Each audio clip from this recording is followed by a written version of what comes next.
अब यसो बिहान उठेर खाना पनि नखाइकन पहिले नाइमा मोबिलिटी एक्सपोमा गएँ, टिकट लिएँ होइन, स्टुडेन्ट टिकट लिएँ। अनि अब यसो आफ्नो भगवानले दिएको राम्रो थोपडा यसो तपाईँहरूलाई देखाएँ। त्यसपछि यहाँ राम्रा गाडी र मान्छेहरू आएका थिए। भित्र बसे गाडी, यसको नाम थियो फर्थिङ।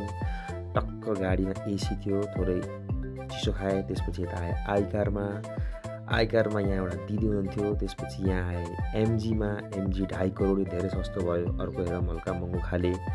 अनि त्यसपछि एउटा छेउमा थियो योभन्दा महँगो 18 लाखको, यो अति नै सस्तो भयो, त्यही भएर यसलाई छोडौँ।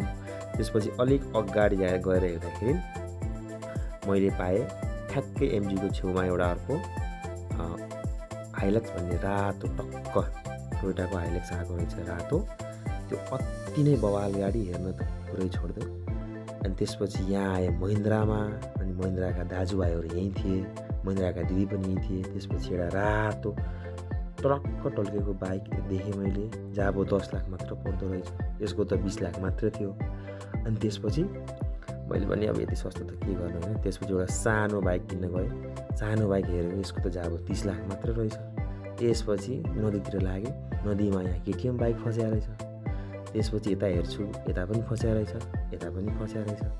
अनि त्यसपछि यसो घुम्दै